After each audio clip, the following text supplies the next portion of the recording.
All right. Welcome back, everybody, to Cruising Complete. I'm Barry. I'm Cole. And we have a lot of information to talk about today, but most importantly, we have how many days? 6 days. 6 days until we get on board Adventure of the Seas out of Nassau. We're extremely excited. We're going to talk about that, the different protocols that Royal Caribbean keeps changing.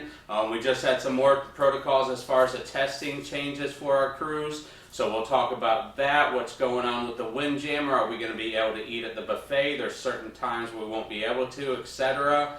Reservations are going to be required for a lot of stuff. Social distancing, masks or no masks. We're going to talk about all that.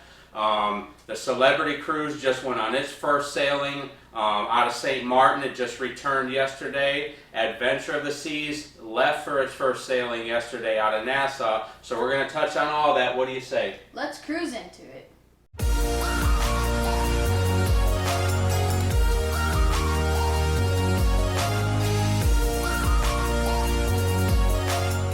Okay, so cruising has officially started in North America for United States passengers. Celebrity Millennium completed their first cruise. They left last Saturday. They returned back yesterday. That was a successful sailing. There's a couple news reports of some people that tested positive for COVID. Everything was handled fine. It was a fully vaccinated cruise, so we're not even going to talk about that aspect of it. But cruising has started. There were passengers on board, paying passengers. Adventure of the Seas left yesterday for its first sailing out of Nassau. We're going to be on that ship in 6 days. We're going on it. So next Saturday when they return from their cruise, we're going to be boarding. We're going to fly in the same day. I've never flown in the same day for a cruise. Typically I drive to the cruise ports because we live in Florida. So this experience is going to be a little bit different, trying to rush, and it's a little bit stressful trying to drive in the same day of the cruise. There's some hoops we have to jump through as far as the testing goes, and it's going to be cutting it pretty close. But exciting, let alone we got 6 days to go until our trip leaves. We're going to talk about that a little bit more in depth here. Before we get there though, jump down, subscribe to the channel. Make sure to like and comment. Yeah, like and comment. Let us know if there's anything you want to see while we're down. We're going to the Coco Cay, their private island, for 2 days. We're going to Cozumel, Mexico. Grand Bahama Island, Bahamas. If there's something you want to see or questions about what's open there when we go, there's been a lot of talk about Mr. Sancho's, whether you can go there in Cozumel. We may try to swing by there. We don't have any excursions planned other than the on board, the all access ship tour. We've never done one of those. We're going to do that. I don't know if they'll let us take video footage of it. We'll try to at least snap some pictures of it, but maybe get a little bit of video of the all access tour as well. We're kind of excited about that. That should be interesting. You kind of get the behind the scenes feel of what other crew members do on board the ship. But as far as other excursions, we're going to get off at all the ports and we're going to kind of explore. We may do an excursion here or there if we find something. We've been thinking about doing, what's the thing at Coco Cay, the big helium balloon ride. We're thinking about doing that, maybe getting some footage of that. But definitely leave a comment down below if there's something you want to see or if you have any questions. We're going to be vlogging the whole trip like we said. So do that. Join the Facebook group page, Cruising Complete. We're going to be posting pictures while we're on board. We're going to be maybe going live while we're on board as well if the internet is good enough and we can actually get the footage. We might do some live streams while we are on board as well. Now the changes that they've made, so Cole doesn't have to be vaccinated because he's 13. I had to get the vaccine. So there's been a lot of changes with the testing. At first we knew he was going to have to be tested with a PCR test. And then they said if you had a vaccine that you didn't have to get a PCR test. Well, now they literally just changed it like 2 days ago, where now even if you're vaccinated, you still will have to provide a negative PCR test. Can't be one of the quick antigen tests, it has to be the PCR lab test. So we're going to get the test done anyway, just to be on the safe side, so that way we can provide that to the cruise line. But there's a lot of ongoing changes with this. The cruise lines are making last minute decisions as things come up. So it'll be interesting to see how the boarding process goes and all that once we get on board. The boarding's going to take place at a hotel on the island. You're going to go to the hotel, you're going to check in, they're going to do a rapid test once you get to the hotel. All of us have to do the rapid test, but that's one of the quicker ones that they get the results back pretty quick. So we'll do the testing, and then from our knowledge, what we've heard is there's going to be a shuttle that takes you from the hotel directly over to the ship to board the ship. And then once you get, I believe was it day 5 or 6 that we have to take another test? Day 6. I think they said day 5 or 6 that we have to take another antigen test while we're on board the ship to be able to return to the United States. So they're going to offer that one complimentary on board. The PCR test that we have to get prior to boarding, we have to pay for that. That's out of our pocket. We're going to go to CVS and get it done. CVS provides that for free. It's no cost at CVS. Even if you don't have health insurance, it's still no cost. So we're going to do the CVS drive-through one and hopefully get our results and everything back so we can get our Bahamas health visa before that leaves, so there's no issues. Hopefully we won't run into any issues. We're going to be vlogging the whole time, so if we do, you're going to see it. So, but hopefully there'll be, we're excited. Yep. 6 days. And we're going to be doing a lot more stuff on the board too. We have a lot of entertainment planned that we want to do as far as vlogging and stuff. Cole's going to be our guinea pig as far as all the water slides and the flow rider and all that stuff goes. We'll get some footage of that.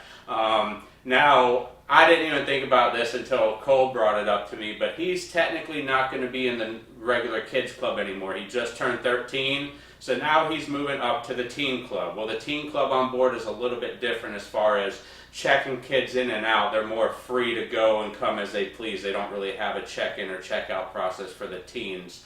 So, but we'll get some footage of the teen area and the activities that they have going on around the ship as well. Now we did hear from Royal Caribbean as well about the buffet. They're making some changes to the buffet. We're not really sure how we feel about that. Like the dinner time, so we'll just lay it out there for you. For dinner time, they're not going to open up the Windjammer Buffet at dinner time. It's going to be closed. Some nights we like to just go hit the Windjammer. If we had an activity or something that we wanted to do at the same time as our dinner time, we would just go to the Windjammer early and then, pick up a bite to eat or something and then go do what we wanted to do. Well, I guess that's not going to be an option now. What are your thoughts on that? I'm not very happy about it because normally if we had like a show planned or something, we would go get something to eat, at the Windjammer. But now we would have to go like pay for somewhere or like do something else like the cafe promenade or something. Yeah, so that's a good point too, because if say there's an activity we want to do at 5 o'clock and our dinner time is at 5:30, well now we can't go to the main dining room. We could do my time dining later on. We can always go later, that's an option. But on Adventure, the only other complimentary option for food is the cafe promenade, and they have like pizza and sandwiches and stuff like that, so there is that option. But your other options like Johnny Rockets and all of them are not. They're free. all they're the specialty. You have to pay for those. So that's a good point as well. So Windjammer's going to be closed for dinner as of right now. Now this stuff could change. We have 6 days. Stuff's been changing daily.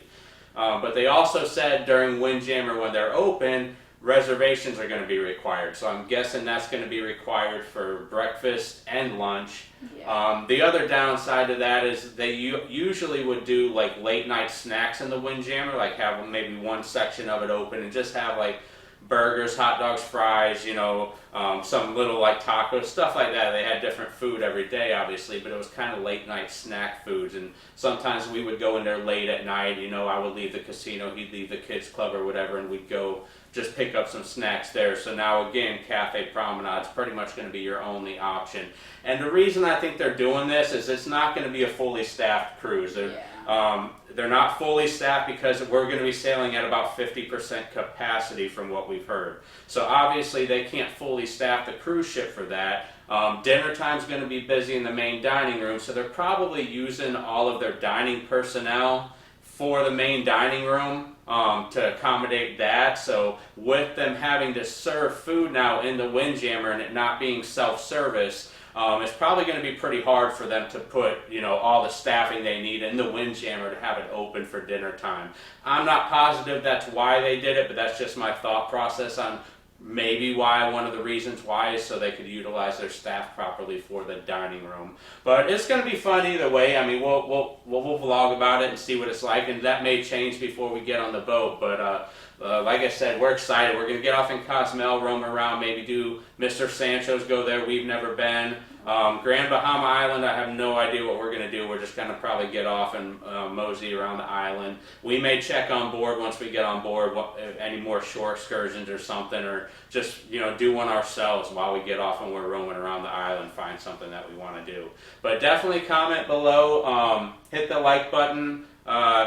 We're excited. Cole's gonna fly with me. He's begging me for the window seat on the plane, so we'll see how that goes. I'm not sure if I'm gonna give up the window seat yet or not. Told him I was paying for the trip, so I have royalties on that. So what do you think? I want the window seat. He wants the window seat. All right, so we'll see how that goes. But anyway, so next week we're probably not going to put a video up for our weekly vlog next week. We're going to be boarding the ship on Saturday afternoon, but we may go live. We're probably going to be doing live videos if we can. We should be able to Saturday because we'll still be at port. So even if the internet service is not great on the ship, we'll still be at port. So I should be able to do something on Saturday, whether it be a short live or something. But we'll definitely post it to the Facebook group, even if we're only able to do pictures or something with poor internet quality. So definitely go there, join there, the Facebook group, Cruising Complete. Thanks so much, everybody, for watching. Bye. Bye. Have a great week. Thanks for watching, everybody. Bye.